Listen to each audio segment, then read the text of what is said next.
Léontine! Non, continuons nos cartouches. Je vous en prie! Mais non, là, bourrez donc. Je bourre! Enfin, qu'est-ce que ça vous fait, Léontine? Non, non, non, là, vous entendez. Ah non, c'est bien, c'est très bien. Pour la première preuve d'amour que je vous demande... Oh, la première. Merci, vous commencez par la dernière. Ah, si vous avez des numéros d'ordre.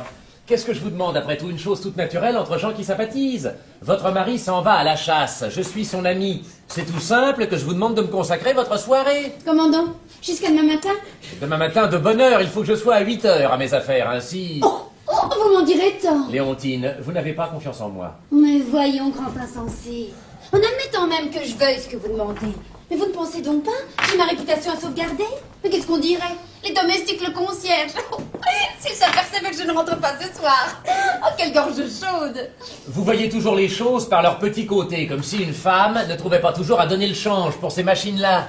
C'est facile, oui. 29. 29. Vous n'êtes pas sans avoir une parente à la campagne? Oui, ma marraine. Eh bien, votre mari s'absente, vous allez chez votre marraine. Mais oui, da.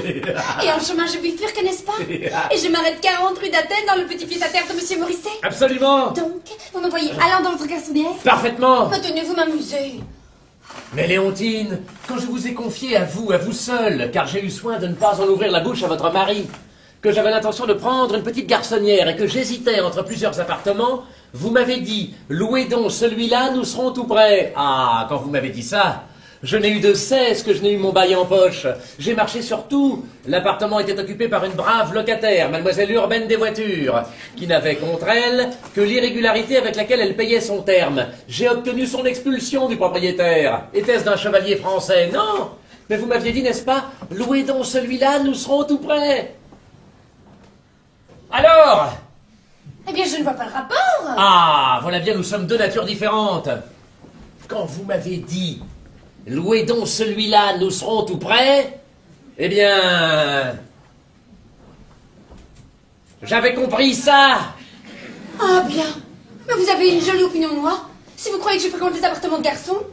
30. 30, oui. Mais est-ce que vous croyez que je vous estimerais si je pensais une chose pareille? Je vous dis, venez chez moi parce que c'est chez moi. Ça ne sort pas d'entre nous. Mais si je vous croyais capable de... Ah, bien Dieu merci, mais qu'est-ce que vous seriez donc? Oh, à peu près la même chose. Ah, vous trouvez, vous n'avez pas le sentiment des nuances? Alors, mettons que je n'ai pas le sentiment des nuances. Et puisque je n'ai pas, eh bien ne parlons plus de tout cela, voulez-vous, n'en parlons plus. Et voilà les femmes, tenez, voilà les femmes. Alors vous y renoncez. Oh oui, j'y renonce. Ces êtres pervers. Je vous parle des cartouches. Ah oui, c'est vrai, tiens, les cartouches. Eh bien, j'y renonce encore bien plus aux cartouches. Moi, oui, madame, j'en ai assez. De jouer ce rôle ridicule, de fabriquer des cartouches pour monsieur votre mari. Dieu, quand je pense que je vous mettais si haut. Ah, vous m'avez fait tomber là d'un 6e étage, mais c'est égal. Je remercie le ciel de vous avoir mise toute nue devant moi. Hein? Je parle au figuré. Et c'est heureux. Ah bah oui. Eh bien,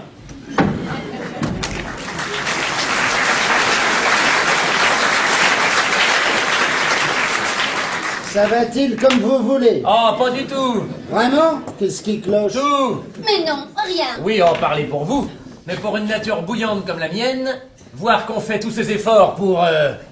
et qu'on en est toujours au même point... Voyons, tu veux peut-être aller trop vite en besogne. Et donc de la patience, que diable, tu n'es pas à la course. Moi, ni à la course ni à l'heure, je ne suis à rien, je suis au dépôt. Je t'offrirais bien de m'en mêler. Non, tu me gênerais plutôt. Ah oui, je me le suis dit. Puis là, ma femme, ils iront bien plus vite sans moi. Eh oui. C'est vrai, c'est stupide de se faire un mauvais sang pareil pour si peu de choses. Hein. Regarde-moi avec mon fusil. Est-ce que je m'énerve? Et pourtant, j'arrive pas à le nettoyer. Oh, ça, si tu n'y arrives pas, c'est probablement parce que tu ne sais pas t'y prendre. Tu sais donc, toi? Tiens. Et comment fais-tu quand tu veux le nettoyer? Je l'envoie chez l'armurier. Ah, comme ça. Là, voilà 32 cartouches. Ah! Peut-on aimer la chasse? Ça, Voir souffrir des animaux? Non, mais même un homme, moi, je ne peux pas. Et c'est un médecin qui parle. C'est chez ton ami Cassagne que tu vas faire ces hécatombes. Oui, oui, toujours. On ne le voit pas souvent ici, ton ami Cassagne. tiens, c'est vrai ça. Tu sais, il ne bouge pas de la campagne, cet homme. C'est ça, il y cherche l'oubli de ses malheurs conjugaux. Bon, c'est malheur, il est séparé de sa femme, voilà tout. Ouais, enfin, sa femme l'a trompé. Oh, c'est pas prouvé. Oh, c'est établi, ça revient au même. Oh, je ne l'en blâme pas, certes. Ce sont là des écarts trop respectables. La digne femme, elle avait un amant, au moins elle. Pourquoi dis-tu un amant au moins? Tu as l'air d'insinuer qu'elle en a eu plusieurs. Mais non, je n'ai pas dit elle avait un amant au moins. Elle, j'ai dit, elle avait un amant. Virgule. Au moins elle. C'est toi qui comprends mal. Alors je ne saisis pas la finesse de ta réflexion. T'as pas besoin. Je te trouve bon, toi, tu dis elle avait un amant, qu'est-ce que tu en sais? Oui. Parce que le mari l'affirme? Et qu'est-ce qu'il en sait, le mari? D'ailleurs, les maris sont toujours les derniers à voir clair dans ces choses-là. Des présomptions, oui, mais pas de preuves. Va. C'est même ce qui enrage ce brave Cassagne de ne pas en avoir. Parce qu'alors, il pourrait faire convertir sa séparation en divorce. Tandis que sans cela, il faut le consentement des deux parties. Et comme madame est opposée au divorce... Elle a raison. C'est d'une bonne catholique. Ouais, puis ça lui supprimerait sa pension. Ça, c'est d'une catholique mitigée. Ah, sacré fusil. Ben, ma foi, je m'en vais suivre ton conseil. Je vais l'envoyer chez l'armurier.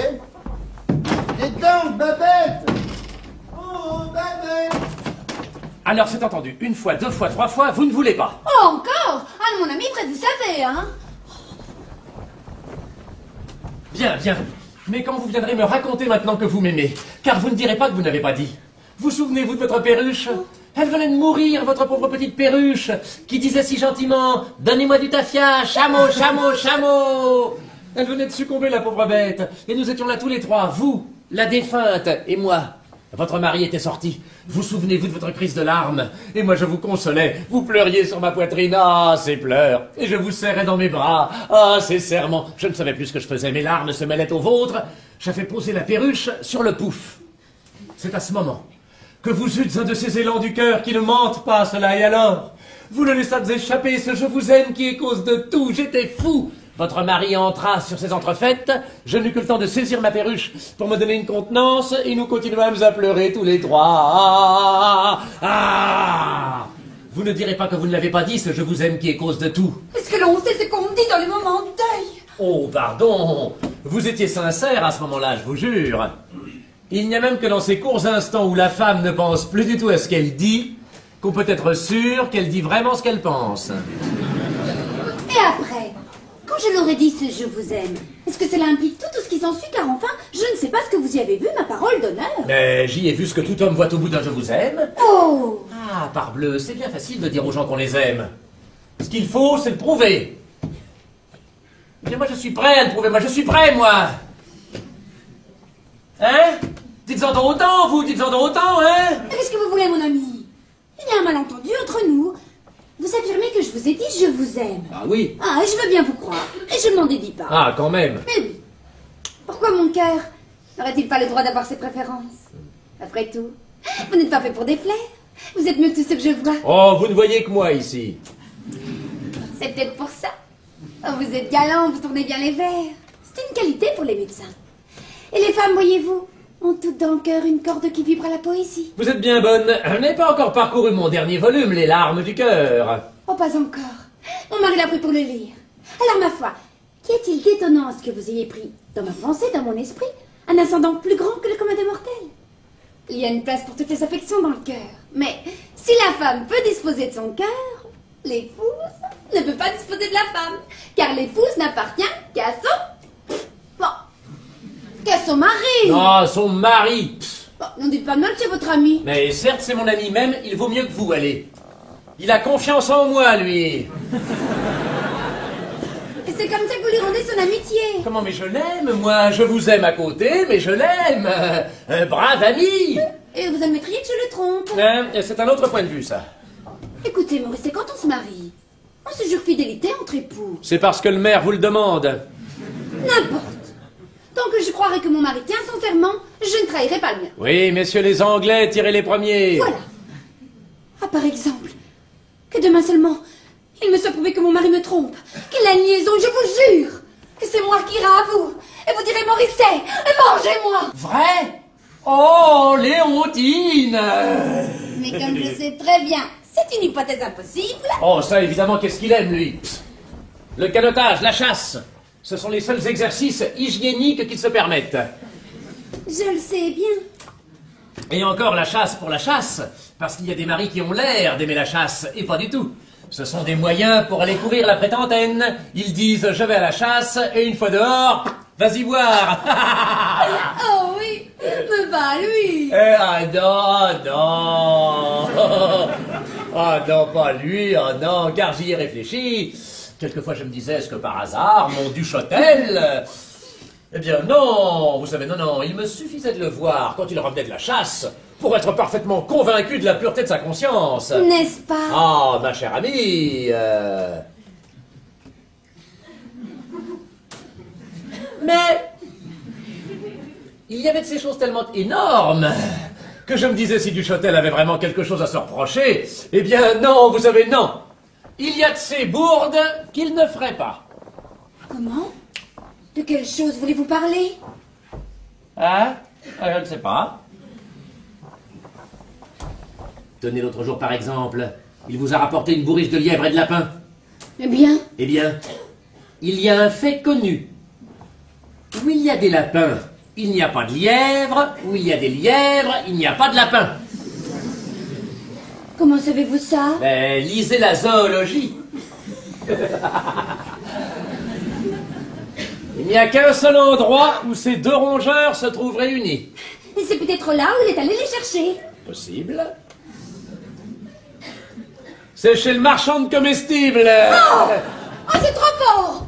Et vous ne pouviez pas me dire ça plus tôt? Vous qui vous prétendez mon ami. Vous me laissez là m'endormir dans ma confiance ridicule. Ah, mais j'aurai l'explication avec du Duchotel. Ah mon Dieu, non, voyons, Léontine, ne faites pas ça, puisque j'ai commencé par vous dire que j'étais intimement persuadé de l'innocence de mon ami Duchotel. Ah, mais vous pensez bien que si je n'avais pas été intimement persuadé, je n'aurais pas été vous raconter. Oh, laissez-moi donc tranquille, c'est parce que cela vous a échappé. Oh, ça m'a échappé si l'on peut dire. Non, non, je vous assure, Léontine. Vous n'avez...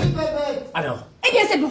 Voilà mon mari, et je vais en avoir le cœur net. Oh, Léontine, vous n'allez pas lui dire. Je vais me gêner. Non, mais c'est insensé, ça, voyons, je m'en vais. Tu sors? Non, oui, tu vas bien? Comment tu vas bien? Il me semble que tu m'as vu. Oui, certainement, mais enfin, depuis tout à l'heure. Alors, adieu. C'est ça, adieu. Tu sais qu'il pleut dehors. Veux-tu un parapluie? Oh non, je te remercie, j'ai ma canne. Ça, mais qu'est-ce qu'il a? On dirait qu'il a reçu un coup de marteau. Drôle de garçon, hein? Ça, mais toi aussi, qu'est-ce que tu as? Qu'est-ce que vous avez tous les deux? J'ai que je viens de prendre une leçon de zoologie. Une leçon qui m'a édifiée. Vraiment? Elle m'a appris une de ces choses capitales qu'une femme mariée ne devrait jamais ignorer. C'est? Où il y a des lapins, il n'y a pas de lièvres. Et où il y a des lièvres, il n'y a pas de lapins.